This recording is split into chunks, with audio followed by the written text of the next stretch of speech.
গত বৃহস্পতিবার আমবাসা মহকুমাধীন বাগমারা এলাকায় সিপিআইএম এর একটি ডেপুটেশন ঘিরে তিপ্রামথা দলের দ্বারা সিপিআইএম দলের উপর আক্রমণ করে বলে অভিযোগ ছিল সিপিআইএম দলের। এই অভিযোগের পরিপ্রেক্ষিতে আজ তিপ্রামথা দল র্যালি এবং পথসভা অনুষ্ঠিত করে এবং মথা দলের অভিযোগ শুধুমাত্র থানার অনুমতি নিয়ে সিপিআইএম দল কর্মসূচি সংগঠিত করে। তাদের বক্তব্য বাগমারা বাজার কমিটির অনুমতি না নিয়ে সিপিআইএম দল কর্মসূচি করেছে। এবারে তিপ্রামথা দলের আমবাসা ব্লক কমিটির সভাপতি প্রেমলাল মলসুম বলেন যে সিপিআইএম বারংবার মানুষকে বোকা বানিয়ে 25 বছর রাজনীতি করেছে, এখন সিপিআইএম এর অস্তিত্ব নেই, তবুও রাজ্যের তিপ্রাসাদের বদনাম করে রাজনীতি করার চেষ্টা শুরু করেছেন তারা। আজকে তিপ্রামথা দলের পক্ষ থেকে দলীয় নেতৃবৃন্দ উপস্থিত ছিলেন। দলীয় আমবাসা ব্লক কমিটির সভাপতি প্রেমলাল মলসুম, তাছাড়াও প্রাক্তন ব্লক সভাপতি প্রদীপ রিয়াং, সাব জোনালের চেয়ারম্যান কুষা রায় রিয়াং প্রমুখ।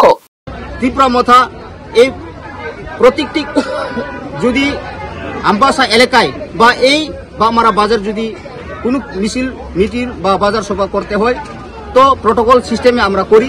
যেন এখানে একটা বাজার কমিটি আছে, প্রেসিডেন্ট বা এখানে সেক্রেটারি বা কমিটি, তাদেরকে আমরা বাজারে যদি সভা করতে হয় আমরা প্রথমেই বাজার কমিটি থেকে আমরা পারমিশন নেই, তারপর থানাতে নেই।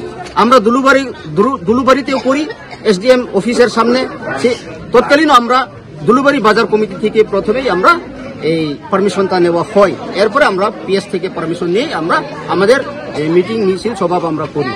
তো সেই তন্ত্র এই দিনকে এখানে হঠাৎ করে যতটুকু আমার এখানে খবর, এখানে একটা তারা ডিপুটেশন করার সময় এখানে বাজার কমিটি থেকে কোনো পারমিশন নেওয়া হচ্ছে না, ডাইরেক্টলি পিএস থেকে পারমিশন নেওয়া হচ্ছে।